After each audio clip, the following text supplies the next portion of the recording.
ఆత్మ శరీరాన్ని వదిలినప్పుడు, గాలిలో కదిలినప్పుడు కూడా వైబ్రేషన్స్ వస్తాయి. ప్రకృతిలో అంతటా ఫ్రీక్వెన్సీ ఉన్నట్టే ఆత్మలకు కూడా ఫ్రీక్వెన్సీ ఉంటుందనే నమ్మకంతో ఆత్మలతో కమ్యూనికేట్ చేయాలన్న పరిశోధన నేపథ్యంలో హర్రర్ సైకలాజికల్ థ్రిల్లర్ జోనర్లో తెరకెక్కించిన చిత్రం రవం.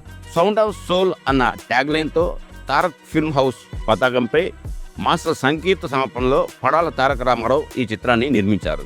ఈ చిత్రానికి శ్రీమతి కరాటి కళ్యాణి ఎగ్జిక్యూటివ్ ప్రొడ్యూసర్గా వ్యవహరిస్తున్నారు. విజయనగరం, హైదరాబాద్ పరిసర ప్రాంతాల్లో ఈ సినిమా షూటింగ్ పూర్తి చేసుకుంది. వినూత్న కథాగమనంతో సాగే ఈ సినిమాకి కథ, మాటలు, స్క్రీన్ ప్లే, దర్శకత్వం రామ్ మన్నార్ అందించారు. ఈ చిత్రానికి అన్వేష్ నిష్ఠలాల్ ఛాయాగ్రహణ బాధ్యతలు చేపట్టారు. ఈ రవం చిత్రం ట్రైలర్ను ప్రముఖ దర్శకుడు వివి వినాయక్ హైదరాబాద్లో విడుదల చేసి యూనిట్కు ప్రశంసలందించారు.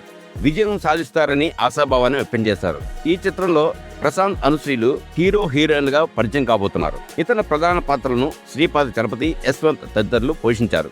సినిమా ట్రైలర్ ఇప్పటికే సోషల్ మీడియాలో చక్కర కొడుతోంది. ఆసక్తికరంగా రూపుదిద్దుకున్న ట్రైలర్ను చూస్తే సినిమాపై అంచనాలు పెరుగుతున్నాయి. ఈ రవం చిత్రం ఈ నెల అంటే మార్చి 6 నుంచి ప్రముఖ ఓటీటీ ప్లాట్ఫామ్లో స్ట్రీమింగ్ కాబోతోంది. చిత్రం ప్రేక్షక ఆదరణ పొందాలని ఆశిద్దాం. ఇంతటితో ఈ కథనం సమాప్తం. మా ఈ వీడియో మీకు నచ్చినట్లయితే మరిన్ని అప్డేట్స్ కోసం లైక్ చేయండి, షేర్ చేయండి, సబ్స్క్రైబ్ చేయండి.